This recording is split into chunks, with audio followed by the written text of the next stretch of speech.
Hi, gun people. Well, this is kind of a little bit tougher video. I just got finished doing the video on the cop that kicked the guy in the head, earning the hate. But this video, this cop, I kind of feel for him because you can tell he didn't want to shoot this guy, and he feels bad afterwards, and he kind of goes into a little bit of a shock. And the female officer does a pretty good job when she comes up. Actually, both these officers do good. One officer's a black male, and the other one's a female.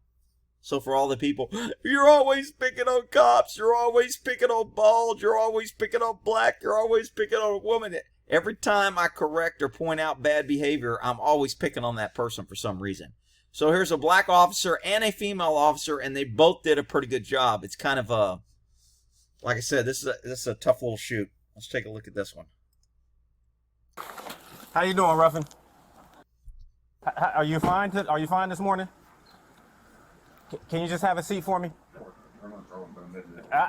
Can you just have a seat for me? Step back. You're gonna get tased, bro. Step back. You're gonna get tased. Step back.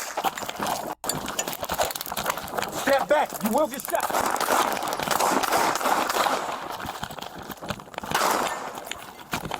Shots fired. Shots fired. 458 headquarters. Shots fired.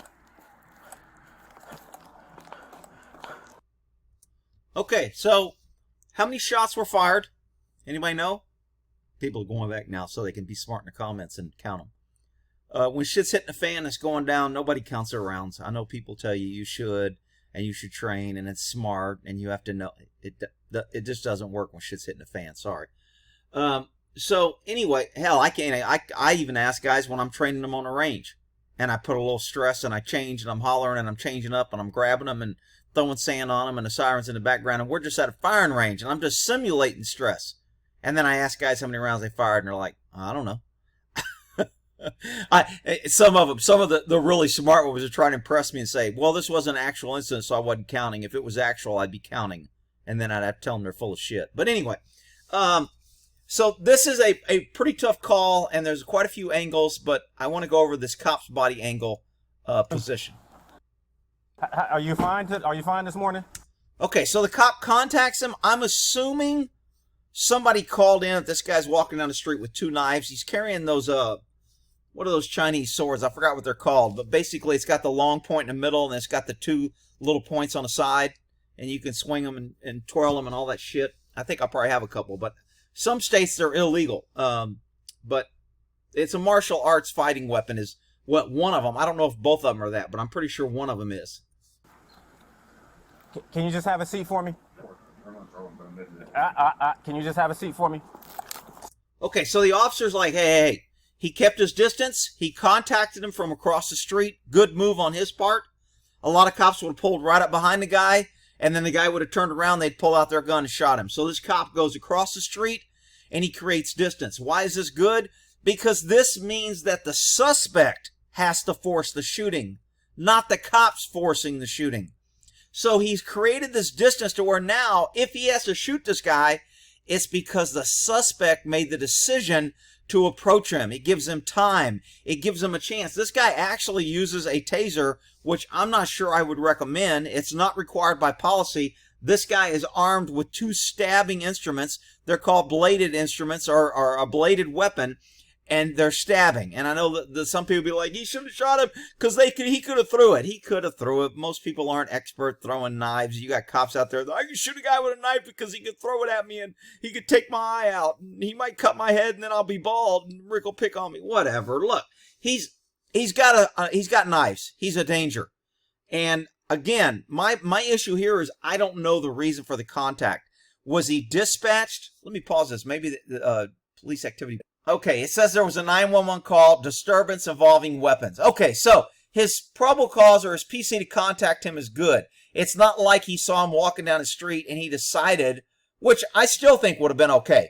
You see a guy walking down the street carrying two fighting knives, You might want to be, dude, man, what are you doing? Are you like, did you just have a fight with your wife? Are you moving? Are you going to kill a dog? What's going on? This isn't, most people don't walk around, Reagan's a free country, you're always talking about freedom, you should be able to, yeah, I mean, look, it depends. It depends on the totality of the circumstances. Are you in an area where is there a martial arts place right down the street and he's walking to that and you know he's going to train? No big deal. Is he walking into a store where there's a lot of robberies? Then it may be a big deal. Again, totality, I don't know all the things, but let's get back to video. Okay, so this cop here does a lot of good things here. He parks across the street. He creates distance. The reason why that's important is when an officer tries to confront somebody, like the cops, like CHP, likes to jump in front of a car and say, I had to shoot him because I thought he was going to run me over, but I jumped in front of the car.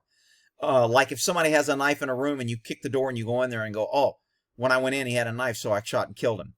Those are things where officers set up the shooting, where they actually create the situation that justifies them shooting and killing somebody, which leads, it doesn't look good, and it leads people to believe they wanted to shoot him or they weren't trying to do it.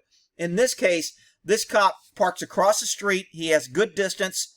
He makes the suspect have to make a decision to come at him and charge him and decrease ground. He gives himself a lot of room because the guy's got knives. So this cop does a lot of things right.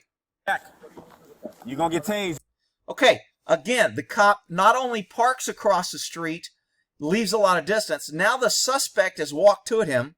He's in a marked unit. He's got a police uniform on. He's challenging the guy, and the guy is still walking toward him. All indicates the suspect is either crazy, not thinking, coming at him. He wants to do harm. He's got two knives. Again, I think I said they were like martial arts fighting knives. I forgot the term. Let me see. Okay, here's the weapons he's got. They're called a sai, and they're martial arts kind of like weapons. Bro. So the officer backs away. Again, all this goes in the officer's defense. He parked far away. He did not make this into a shooting. Suspect made the choice to encroach and move and charge him. He tried to park at a distance. He moved away and abandoned his car and is walking backwards down the streets. Now, he pulls a taser. I wouldn't pull a taser on a knife. Knives are stabbing. They're deadly force.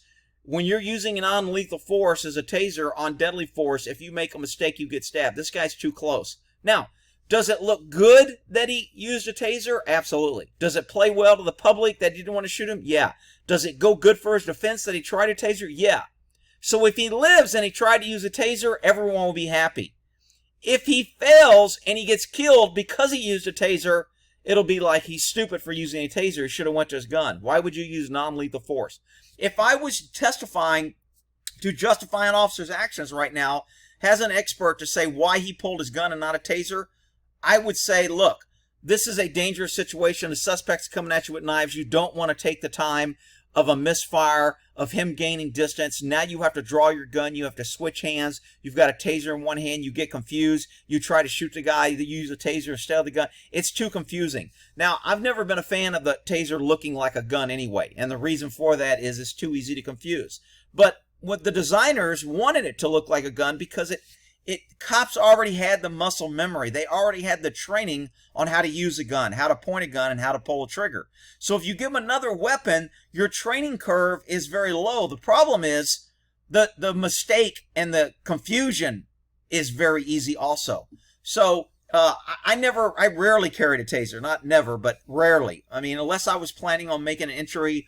You know, if we were going to, a flop house or a house that had a whole bunch of people and we knew there would be people scattering and I could tase one dude and fight with another guy, whatever, then maybe I would strap a taser on. When I worked, tasers weren't mandatory. It was optional. I know there's a lot of agencies now that make it mandatory, so you have to have it. And if you have it and you don't use it, you're in trouble. That's why agencies make it do it, because then they can blame the officer. When I was working, it was optional. And like I said, my partner always carried, my partner in my gang unit. And when I was working gangs, he was like Mr. Taser. I mean, he tased people at drop of a hat. I remember when he went to the shrink, he was applying another agency and he went to a shrink. And the shrink goes, how many times has you used force on a suspect? And he goes, oh, I don't know, maybe, I mean, the answer should have been like hundreds because we were fighting with people all the time. But he was like, I don't know. I don't really keep track of that, etc. So he tried to play it off. And she goes, how many times have you tased somebody? And he said, man, I had to answer and kind of tone it down a little bit. And he goes, I don't know, maybe 100. I go, dude, 100 is toning it down? He goes, yeah, man, I'll probably tased, 400 or 500. I go, oh my God. So it was freaking funny. I was like, dude, you're freaking Mr. Taser. But anyway, so I digress. Let's get back to this guy. Cop is doing a good job. Oh, he's a black cop. Rick, you always pick on black people. No, I don't. I pick on behavior. I don't care about color. I don't care about sex. I pick on behavior. All right, so here we go. Black guy's approaching him. Black cop tries to do a good job. Doesn't want to shoot him. Backs up. He creates. Color has nothing to do with this. If both these guys were white or both females, I would be saying the same thing. I don't think he should have went to a taser. I think that's a mistake. But it looks good. It plays well. And it shows his mindset. He didn't want to shoot this guy. He didn't want to use deadly force, which is all good. And he shouldn't want to use deadly force. But I don't think he should take unnecessary risk with his lives and possibly having this guy kill him and then get his gun. He was armed with knives. Now once he kills the cops, now he has a gun to shoot new cops coming in. So, or to shoot people in the neighborhood. So that's why, there's consequences for his decisions. And if it's good, then people will cheer. If it's bad, they will call him an idiot. All right, here we go. You're going to get tased. Step back. So as soon as he tases him, the guy charges him. I mean, it's almost immediately. Guy is walking, and then he gets this immediate, I'm coming at you. And he's moving with purpose and with conviction, and he's got tunnel vision, and he's not moving in to hug this guy and thank him for his service. He's not moving in to say, hey, let me show you my knives. I polished them up real nice. This is not how you move in on a guy who's pointing. This suspect does not know whether this is a gun or taser. Even though he said taser, even though this guy doesn't know. So when you run up on somebody who has a weapon pointed at you who's a cop, and he's already backed up all this distance here, then you have this guy's intention is clear. This cop could have shot him with his gun right now, 100% justified, no ifs, ands, buts, coconuts, and he didn't because he didn't have a gun. Now, luckily, he's still able to shoot the guy and live, but he could have tripped and could be dead. So now he has to transition from the taser on the run, running backwards, looking over his shoulder on how close this guy, get his gun out of his holder, shoot in a very unorthodox position while running away. And again, I used to make cops train to run away, and a lot of people didn't like it. When I was running the range, you would draw your gun and you would run away, turn your back, and shoot. So you could still learn how hard it was to hit the target in case you ran. And guys would be like, man, you're training us to be pussies. I ain't running from nobody. And you get the macho cops doing that. I'm like, look, this is about muscle memory. This is about exposing you to things that you might find yourself in. And I'm trying to increase your chance of survival.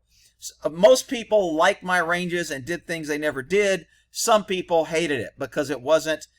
Man, I just want to come to the range and shoot my 5 rounds on target and leave. I don't need to do all this bullshit that you got to do. So, there's always, the if people, and the why, and the I don't need it, and whatever. All right, here we go. Step back. You will get shot.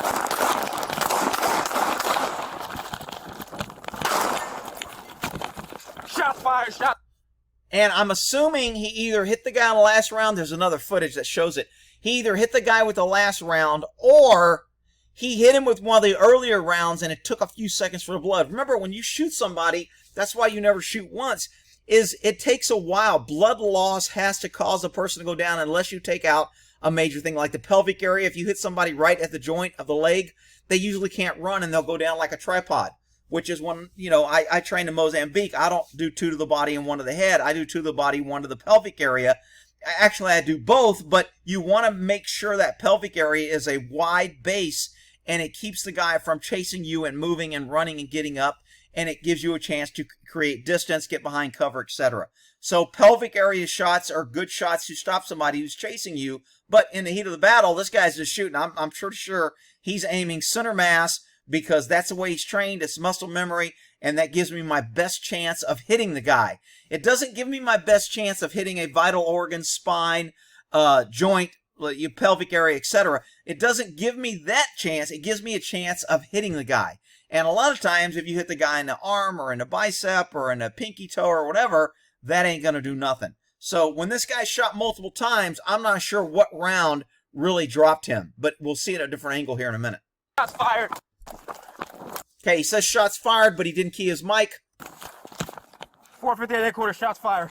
So he does it again because he doesn't hear over the radio, yo, man, why ain't I hearing officer needs help? Why ain't I hearing everybody shots fired, clear the air? Why ain't I hearing this? So he's figuring out slowly that my message isn't getting through. Why ain't I hearing all this? So he did it again. The problem is some radios, you have to key them for a split second and wait for a tone before you talk, and to where it kind of connects to it, because it's got channels that scan. So when you key your mic, it has to scan and find an open channel before it allows you to transmit. Well, when it finds that channel, it gives you that beep, and that means you can talk. This guy is so panicked and everything's going so fast, he's squeezing and talking and letting go before his radio even has a chance to find a channel. You'll notice in a minute, he'll finally get the tone, and he'll get it out again.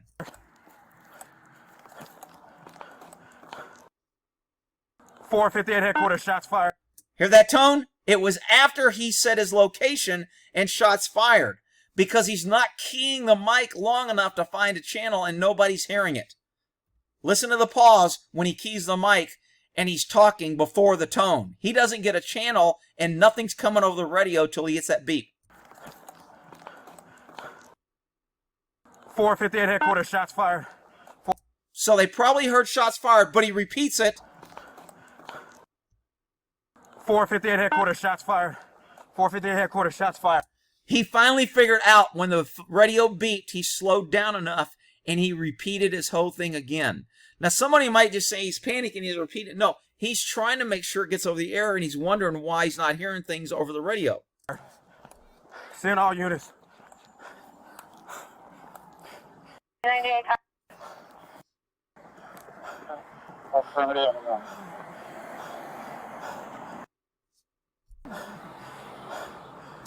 Okay, so here's some things to recognize on this guy. He didn't want to shoot this guy. He's still kind of moving away from this guy. Is that his fear or his concern? He doesn't want to do the crime scene.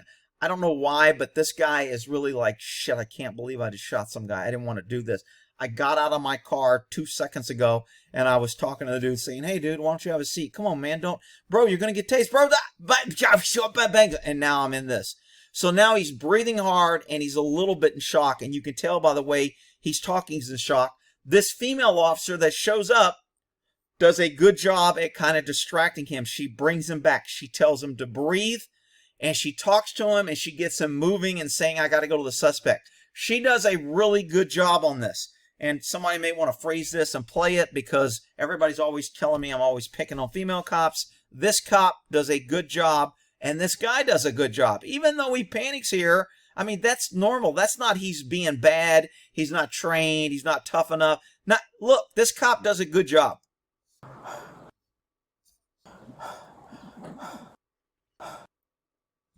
Hear the breathing. He's sucking for air. All the blood's going to his large muscle groups. It's going away. If he just ate, it went away from his digestion. He's probably got a pain in his stomach. He's breathing. He's shaking. He's trembling. He got an adrenaline jump. All the fight and flight things hit you in a life or death situation. And this cop is experiencing them. And hopefully he understands it and knows it, because then he can deal with it. He should be able to know, I need to take deep breath. I need to slow down my breathing. I need to relax. I know this is normal. I'm not having a heart attack.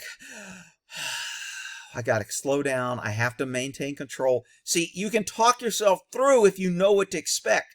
But if you just go into panic and you don't, you'll keep that shallow breath. You'll hyperventilate and you won't get enough oxygen, and you won't understand what's going on. And the situation will get worse. You'll start feeling dizzy, lightheaded. You'll start trembling more, and you won't be able to control it. This female cop kind of helps him. Yo, he chased me, man, with these knives. So his first immediate response is to justify the shooting. Because in his mind, he's like, oh my God, if this guy dies, I killed him. I'm going to get killed. I'm going to get crucified and murdered. I can't believe I shot somebody. Oh my God. Luckily, he's black, so he doesn't have to worry about what all white cops have to worry about. Oh my God, I shot a black guy. See, he doesn't have to worry about that. So he's not in as much stress as if this guy was a white person. Rick, you're making it about color. I'm not making it about color. I'm making it about reality. That is the facts, people. This is not, all my videos is not about color. It's about behavior, the media, the political situation, the double standard of cops and government power. It has nothing to do with color. Everyone else wants to make it about color to cry and to push their agenda. Bro, he chased me, man. Okay, so she doesn't come out with her gun. She's heard shots fired on the radio, I'm assuming. She gets out. She runs up to a scene with a guy in the road. This cop still has his gun out. We call that a clue because he doesn't put it away. How do you know, Rick? In a minute, he says, I'm going to put my gun away. So he has his gun out, and she runs up on a scene without her gun out. Not a good move. Rick, you just said she did a good job. She did do a good job on helping him and doing that. But if I run up to a scene and a cop's out and there's a guy on the ground, my gun's out because I don't know. Is the guy moving? Is there multiple suspects? Is this the guy that shot at you? Why did you shoot? Is he armed with a gun, a hand grenade? Is he laying on a hand grenade? Does he have a knife? I don't know, so my gun's out so I can react quicker. Can we get EMS to stage? Just stay back from me, okay? Okay, go ahead. Can we get... Yeah. You can tell he's kind of breaking down a little bit. He's getting emotional. Look, I'm telling you, most cops don't want to kill people.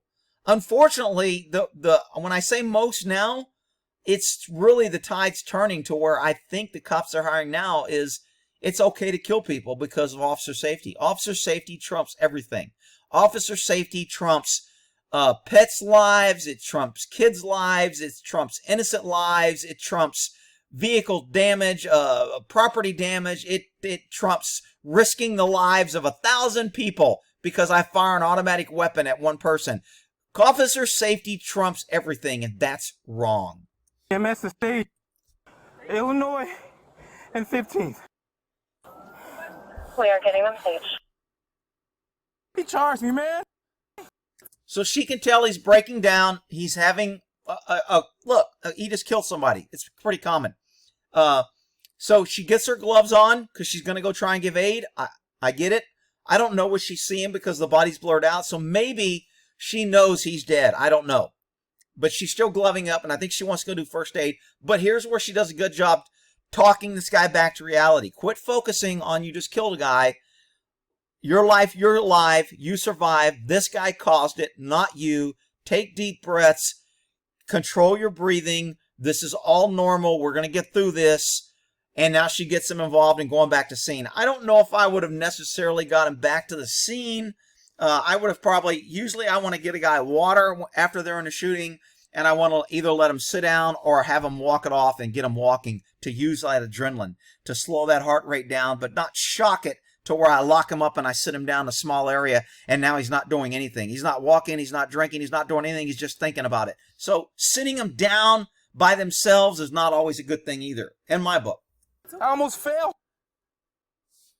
So all these statements he's making are what's called spontaneous statements. They're not rehearsed. They're not pre-planned. They usually hold more weight for honesty when they're made like this. So he's like, man, I was ran. He chased me. I almost fell. And I believe it. And you're going to see in a different video here from a house that he does almost fall. Hey, take a breath. I tased him first, and I told him. Hey, I need to approach him. I need you to come with me, okay? Look, she's talking calm. She's not upset. She's like, I get it. Take a breath. Come with me. All this guy wants to do is, man, and that's what citizens do when they're in a shooting. And cops use all that against you, and the DA will use it against you. It's no longer government works with and for the people. Government doesn't protect good people and go after bad people. Government goes after anybody that's not government. That's what tyranny is. That's the state of affairs we're in. And anybody that's supporting government or growth of government and not supporting seizing power away from government and holding government accountable is the problem. Take a breath. I'm going to put my gun up. Yep. Take a breath. Kevin. Fuck. Kevin. So this girl is calling this guy by name. So she knows him. And I don't know how she knows him. Did she deal with him before? Is he known local to be crazy? Has he done this before? Did they put his name out over the call? I don't know. But even if they put his name out over the call, I hear so many names. I don't call somebody by their name. I'm like, hey, dude, you all right? Hey, I rarely use names, and she's calling him by his name as if she knows him, which kind of struck me as a little odd.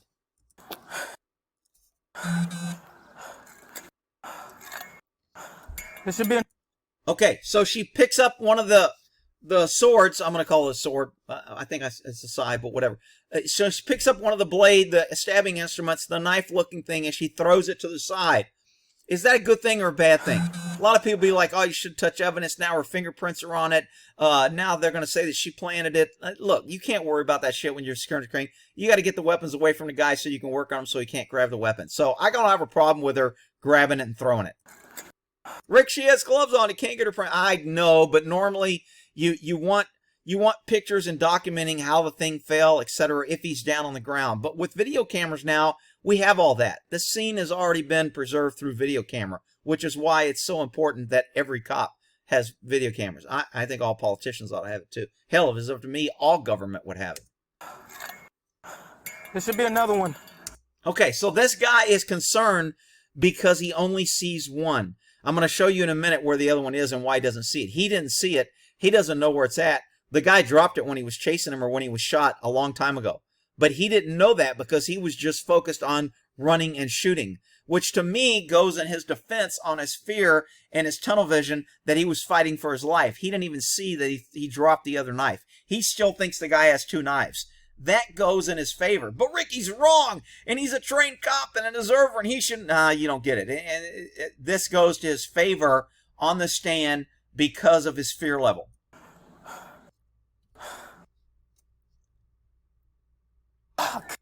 What do you need? I need him to flip over. I need to do CPR. Okay, so she's like, I need him. She can't turn him over. Rick, why can't she turn him over? Well, because she graduated the academy and, it's been a while. So, she can't turn him over by herself. So she needs his help. So he helps her turn her over, and then they switch camera views. So this is where the female officer gets out of her car. Look how far this guy ran. This suspect was over here on initial contact. And again, if I was trying to defend this guy, if they said this was a bad shooting or something, or as an expert, if they were going to put this in front of a grand jury, I would be saying, not only did the officer give plenty of room, the suspect reduced this area and this distance. He became the aggressor. He walked all the way across the street. The officer then backed away this far. He charged the officer. The officer ran a complete circle and was chased all this distance before he decided to use deadly force. So this huge distance here is a critical factor to show the state of mind of the officer that he did not want to shoot this guy. He didn't cause this shooting. He was not out trying to shoot a guy. This was all caused by the suspect moving this way. This is why it's critical when cops go out here and set up shootings. Had this cop pulled right behind him, got out of the car, the guy turned around and he said, oh, I had to kill him because he was in 21 feet. When I tried to approach him, he turned around and faced me and I thought he was going to charge me. That would be a horrible shooting, but it would be justified in this day and age. They'd be like, oh yeah, the cop was right. I think it should be unjustified. I think this ought to be the standard. Cops should be required to do what this cop did. But, I don't make the rules. Here we go.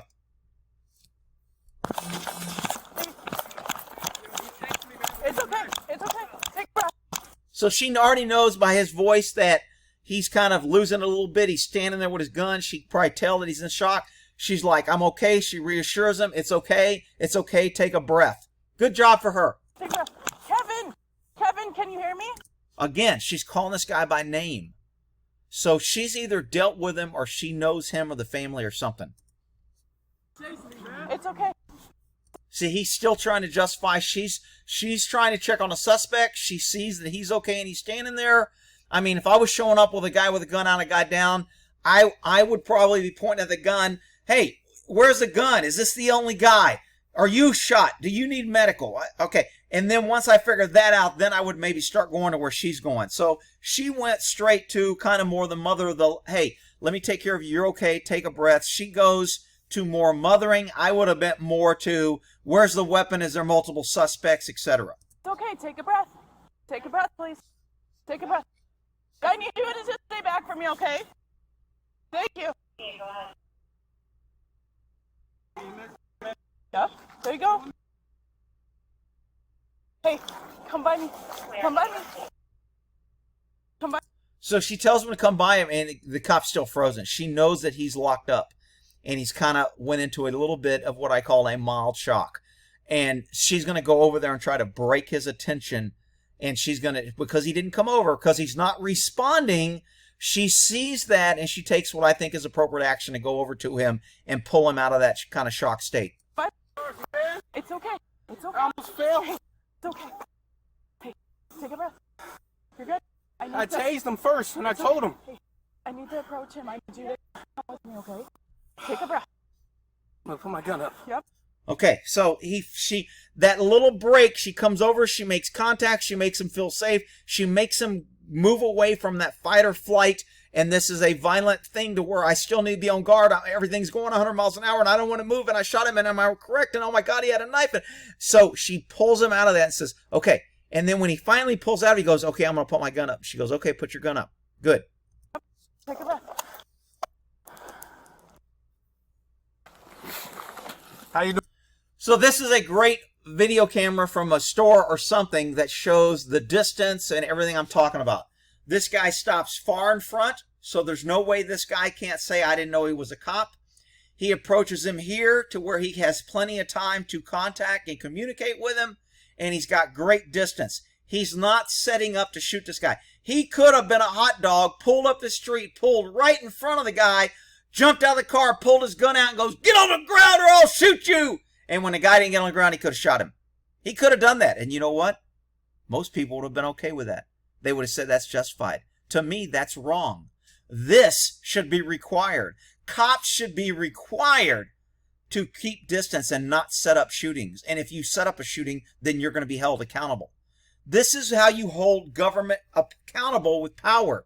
This guy has all the things in his favor. He's got a car. He's got a bulletproof vest. He's got weapons. He can decide to get out of his car or stay in his car. He can back out of his car. He could talk to the guy over the PA. He could just follow the car.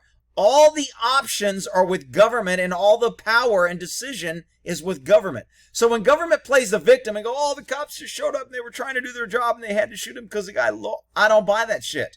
I buy it in this case because this guy did the things right. How you doing, Ruffin? Are you fine? Are you fine this morning?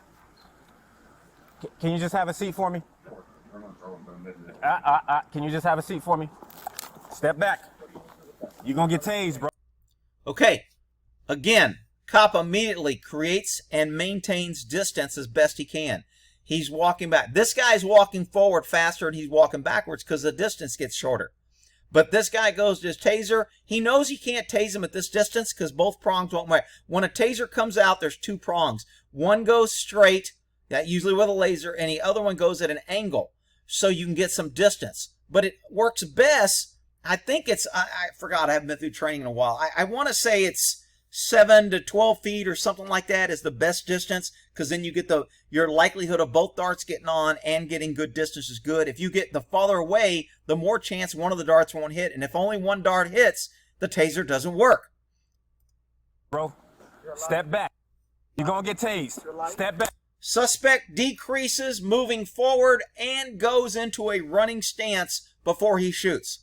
Officer 100% justified to shoot him with a gun right now. Not with a taser, with a gun.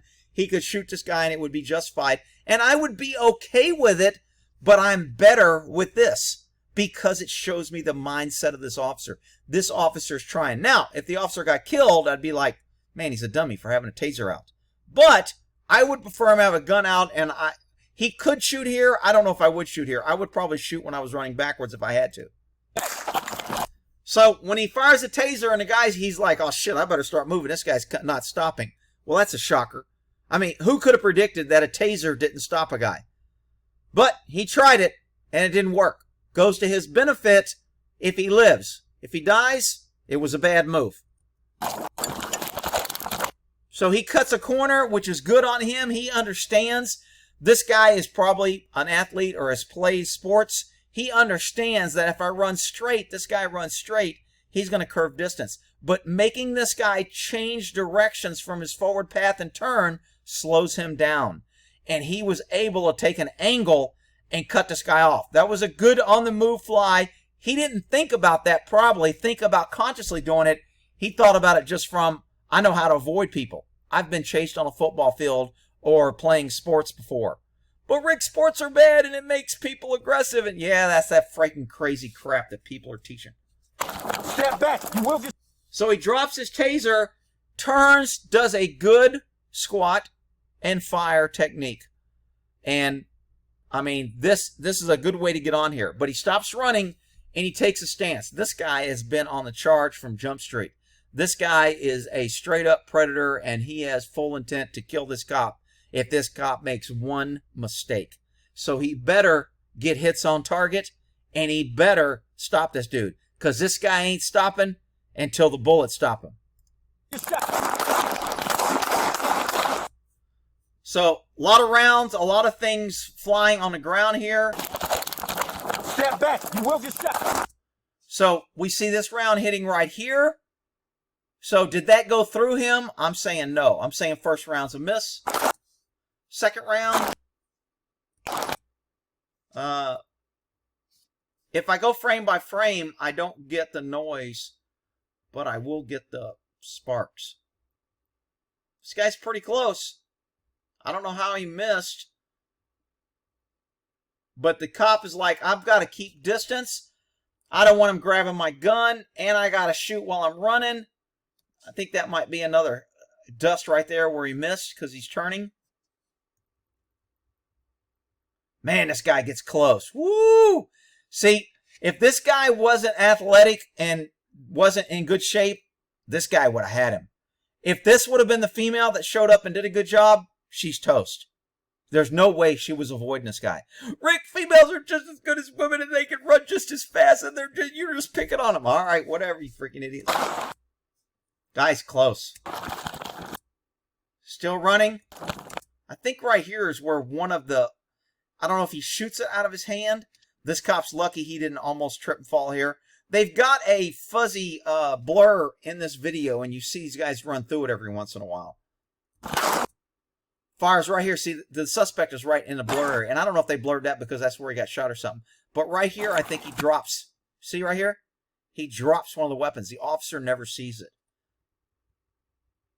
See that weapon right there? So I don't know if he dropped that because he was shot and it hit him. But for some reason, one of the knives go flying right here. Shots fired. Shots fired. And the guy goes down.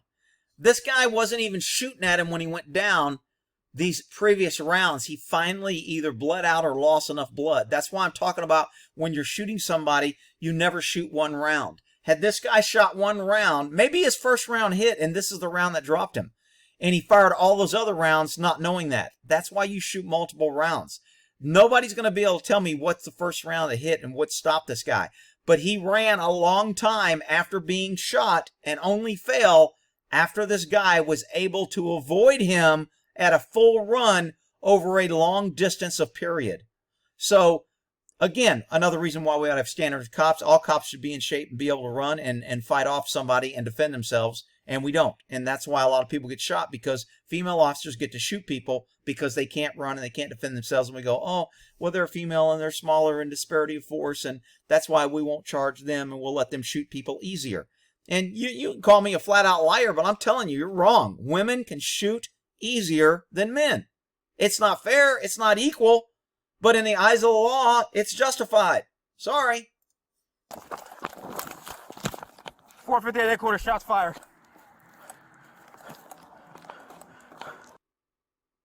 458 headquarters. Shots fired. 458 headquarters. Shots fired. Okay, so right now he's just like, holy shit, I can't believe I shot this guy. He's wandering around. Look how much he's walking, which is probably a good thing, because not only is he out of breath, he's got a huge adrenaline jump, and he just shot his gun, and everything's going a mile a second. So moving is probably a good thing right now. Seeing all units. 98.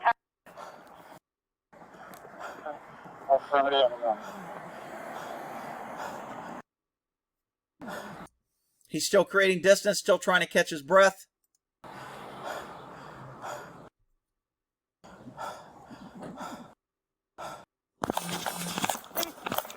Yo, he chased me, man, with these knives. It's okay. Take a breath. Take a breath. Kevin! Bro. Kevin, can you hear me? He chased me, man. She actually has her flashlight out. Is this low light? I mean, I just saw her flashlight out, didn't I? Isn't that a flashlight right there? I don't know if that was habit by her, or does she need a flashlight to see? I'm not sure why she has her her flashlight out. It's me, man, with these knives. It's okay. Take a breath. Take a breath. Okay, I think her hand might be on her gun, which is a good thing. Kevin! It is. Good for her. Bro. Kevin, can you hear me? Who thinks this woman, under the same situation, would have survived this shooting? I'm telling you, she wouldn't have.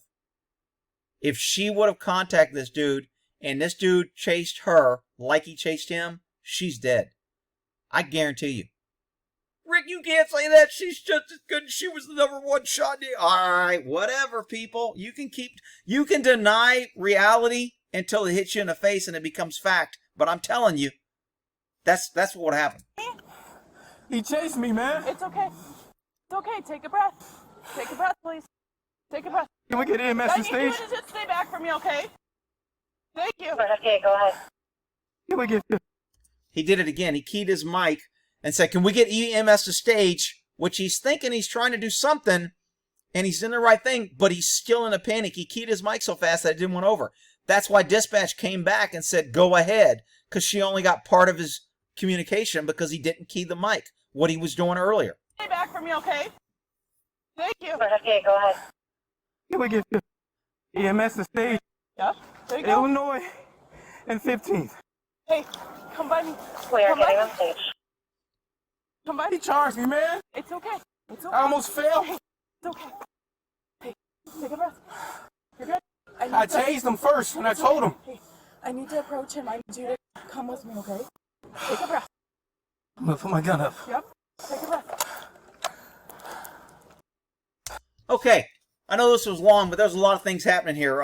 Again, both these cops overall, I think, did a pretty good job. Obviously, there's always things we can do better. We can evaluate and look back and go, how can we increase our training?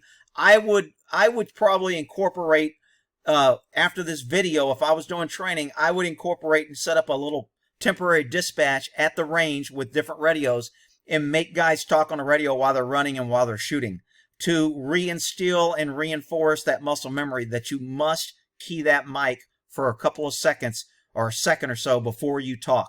If you just key and talk, it won't come out. And I would somehow try to create stress and reinforce that muscle movement if I was in charge of their training program, because that's, to me, this is a training issue, something that we can actually point to, that we're already doing training on how to do the radio. We're already doing training on shooting and running. We're already doing all this training. We need to incorporate that this is probably a problem. Now, some people might say, well, maybe it's only a problem with him and he's stupid and he didn't know how to do it and he wasn't listening. And that could be true. If no one else is having a problem and this isn't an ongoing issue, then it would be a no point. Then you could write it off as it's an individual issue and not a training issue. But if this was an ongoing issue, and I've seen this in a lot of situations with radios where people get in a panic and they key their mic and they put shit out. And I've put shit out. And you talk over each other because you have multiple people trying to put out multiple things. You know, we're entering a house with 8, 10, 12 cops. We got people in the back around the house. We got a 4-man team in one side. We got people chasing people out the window. And everybody's trying to get information on the radio out to other officers. So everybody's keying and talking over each other. And it happens. I mean, you know, as you get older and you do more of these, it's just kind of like, screw the radio. We've already got enough people here. No reason getting on the radio putting all this shit out. So we would just clear the air before we did our entry and say, we're about to do a high-risk search warrant at so-and-so address. Clear the air till we go code 4. And then they would have the alert tone beeping and nobody else would talk but us. And that way the only thing we would put out is if an officer was shot, if there was shots fired, etc. And then as soon as we made the entry and the shit kind of calmed down, we got people in handcuffs, we'd say, show us code 4, we're securing the scene. And then we'd go back to our business. And that way you don't have, anytime you have multiple units doing something at one location, you have multiple people trying to put out information, you talk over each other and you key each other out. But anyway, this guy was the only one talking. Lots of lessons here, and hopefully got something out of it. We'll end that there.